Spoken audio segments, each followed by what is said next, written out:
Hey everybody, welcome back to another edition of Zombie Dance Party. I am your host, Hive Tyrant 424. This is season number 2, episode number 11. Welcome to Bloodbath. This is the fortress that I am building for a strictly melee slash knife build. These are the trapdoors. I had iron spikes in there, but as you can see, we have upgraded to electric fencing. So I will no longer be using the spikes inside. The spikes are experienced thieves. So since you don't get experience for kills made by spikes, I'm not using them anymore because now I've got the fence posts. You see that trench that I've dug or cut in the ceiling there of the first floor, and that is where the fence posts are. They are well protected behind a barrier of concrete, and I've got 4 blocks of space, including the wall of the bloodbath, on each side of those fence posts. Hopefully, when the biker bombers start showing up and detonating, those fence posts will be out of range of the concussion blast. By the time we see those bikers, I'm hoping to have upgraded that hallway to steel, which will make destruction of Bloodbath almost impossible. I've left the ceiling as cobblestone because at some point I have some really fun plans for that ceiling, so I don't want to upgrade it. It'll just be more work for me to cut through later. I'm just going to head down into the basement here and give you guys a quick look at how much digging I've been doing. Oh, no, I lied. I got to go and check on the electricity first. Sorry. I've added a generator to the battery bank that was supplying the fence posts. Initially, the fence posts, I was only turning them on during the blood moons, but I'm going to leave them on pretty much all the time now because the zombies do like to come up. I have a few other surprises I'm planning to install up there that will make it more interesting. Now we're going to go into the basement, and I'm going to show you guys some of the stuff that I've done down here. Just mostly digging, a lot of off-camera digging. That auger has more than paid for itself. As you can see, I've cut a lot of stone, which is cooking in the forge for cement. I do have a couple of cement mixers, so we are working on that. What I'm doing here is those supports that I initially built, they were my very first ones. They're not ideally located, and I didn't put them very deep. As you can see, once I've gotten the auger, as promised, I was going to chew up a lot of stone, and so now I've gotten to the point where I have exposed those support bottoms. So I'm taking a big chance here. I'm actually digging directly underneath one of those supports, but my recommendation has always been to have redundant support on your base structures.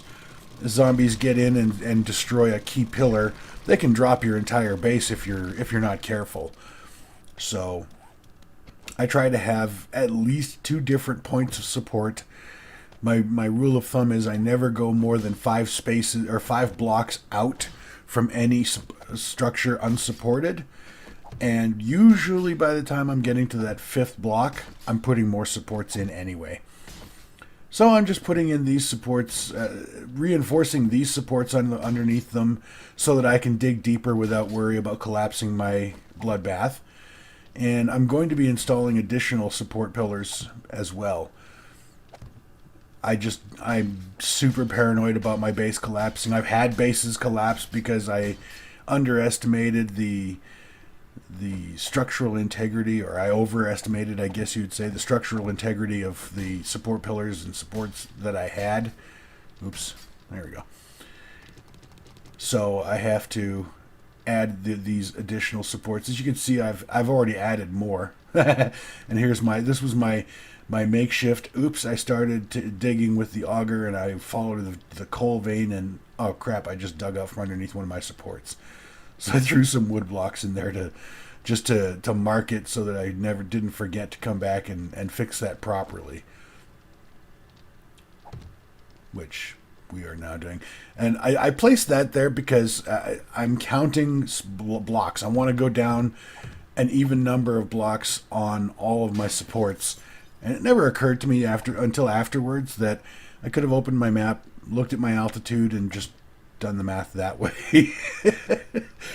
So I felt a little silly, but well. I needed practice counting anyway. I need to remember how to get past 10 without using my fingers and toes. So here we go, just digging down some more. I want to give myself plenty of space to expand downward. So these supports, it's tedious. Again, I've drilled down into the hole that I'm going to be putting the support in, and then I'm putting the blocks one at a time and filling them with concrete. Now, when they dry, they're only going to be stage 1 cement. They're not actually going to be the upgradable to steel. I'll have to hit each one again with the cement mix to make it a stage 2 upgrade, and then let that dry. The stage 1 is the flat, smooth, dull gray concrete, and stage 2 is the concrete that looks like it was poured in a form. I don't know if you guys are into construction or if you've seen construction, but the cement concrete forms that they use to make walls and stuff, they usually have those holes. Well, I'm not sure what those holes are for. Anyway, that's a stage 2 upgrade. So right now, these upgrading from cobblestone to cement goes to a stage 1, and then you got to let it dry, and then you can do a stage 2. So again, this is very risky. Be very careful when you're cutting underneath your support pillars. If you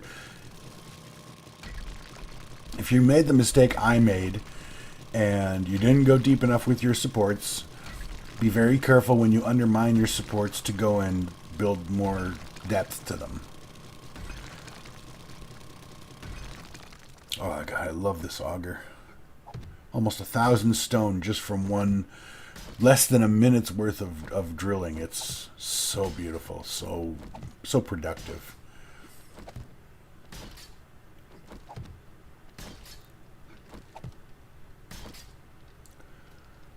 I have made some upgrades to my character in combat skills. I know that was something that a mistake that I had made was I'd spread out my perks too thin. Like I'd gone some combat skills, some construction skills, some salvage and recovery skills and whatnot. And the problem with doing it that way is your game stage still grows with your character level, but if you're not keeping up on your combat skills, you're going to find that you're going to fall behind in combat. Uh-oh, I hear a zombie outside. Speaking of combat and combat skills, let's go and say hello. Uh-oh, I hear at least 2 now. Oh, look, a wandering horde. Fun stuff. Luckily, we have the compound crossbow, so soften them up. I think they're targeting the ladder that I have inside because they're just banging on that one spot on the wall. Actually, they're banging on like 2 or 3 spots.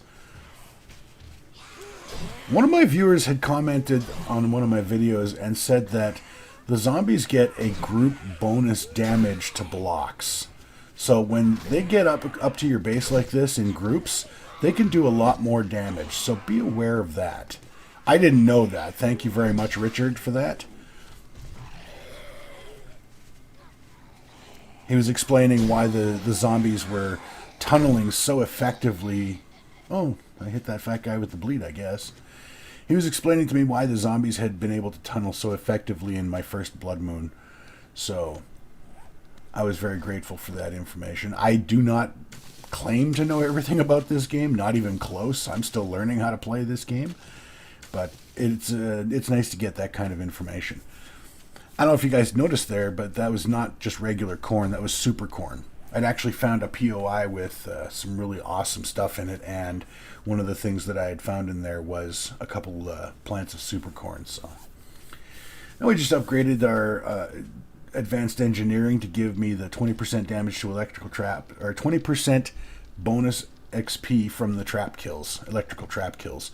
So with that in mind, I'm going to put a electric fence around the wall of the base so that when I'm downstairs digging with the auger and I've got my music cranked, I can actually hear when zombies are beating on the wall. I had a couple of zombies break through the wall earlier off camera because I was down in the basement with the auger and I didn't hear them. And they actually attacked me. They didn't kill me, but they did scare the living hell out of me. So now that we can get experience from the electrical traps and I can build the components for the electrical traps, I'm going to upgrade a little bit and give myself kind of a warning system.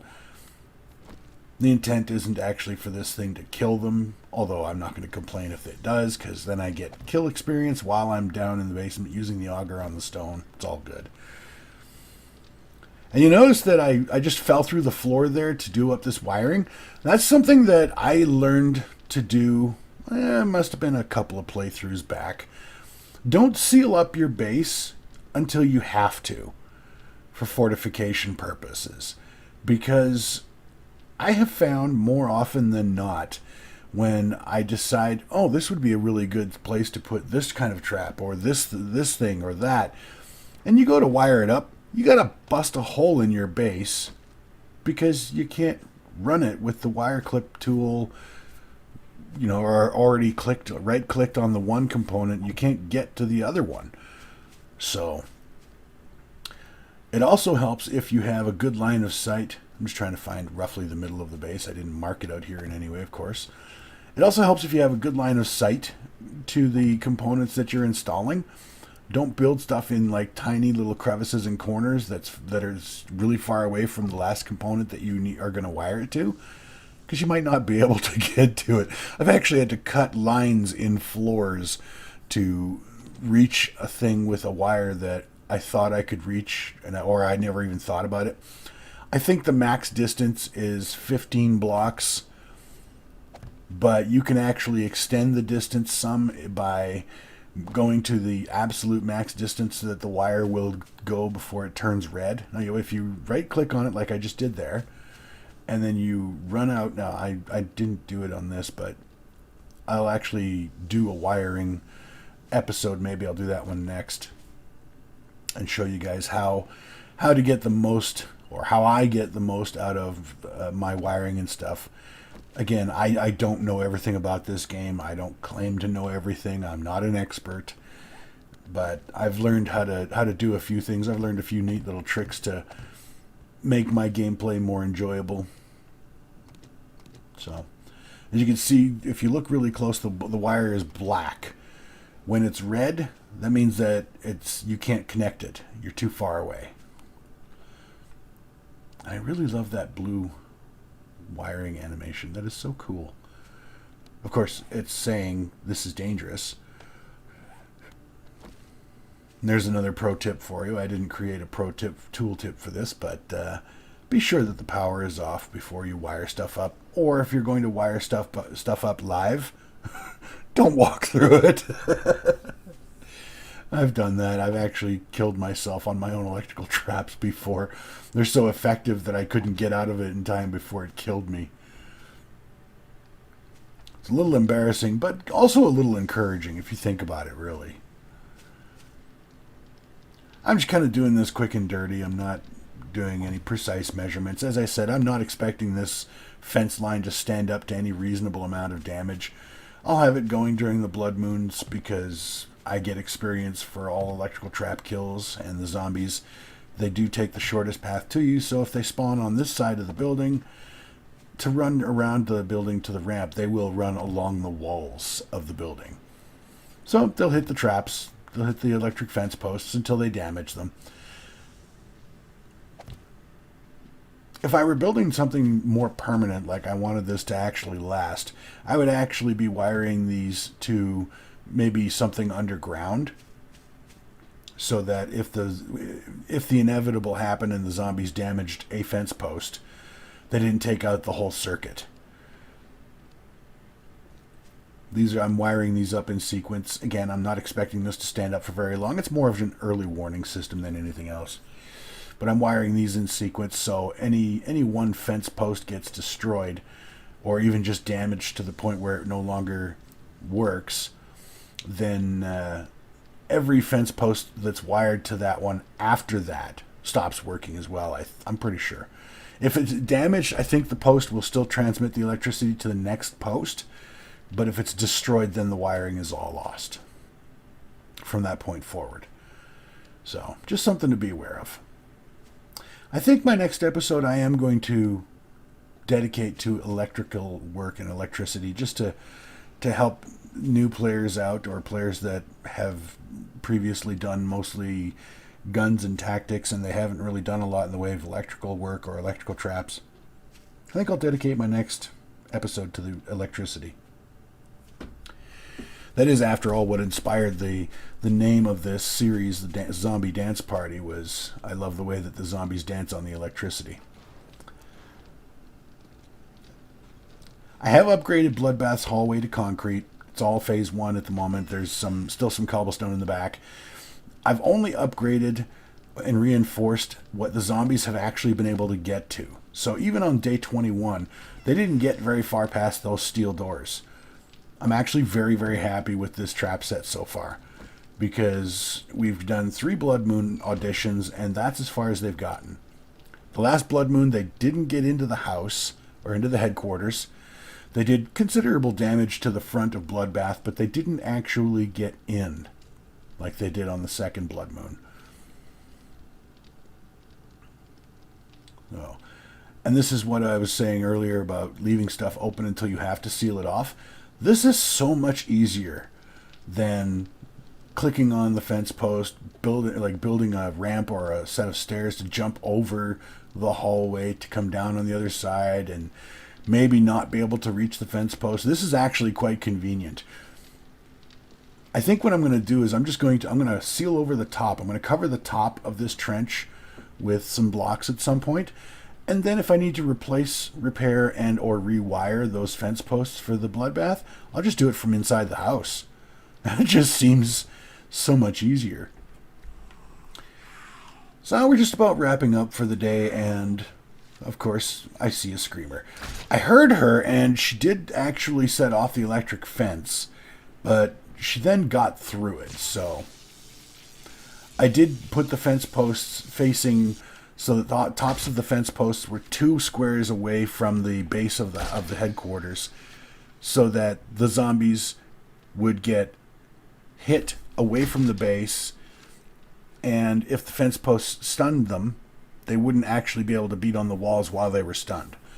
So, unfortunately, that screamer pressed on, pushed forward through the fence line, and was able to get to the wall. I'll have to think about that. Maybe I'll set up a second line. Oh! Oh, ow.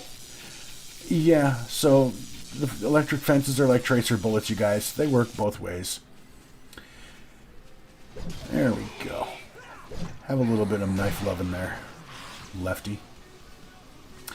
Alright, you guys, that's all the time we have for this episode. I really do appreciate you watching and supporting my channel. If you enjoyed the episode, please don't forget to hit the like and subscribe buttons down below, and we'll see you guys in the next episode.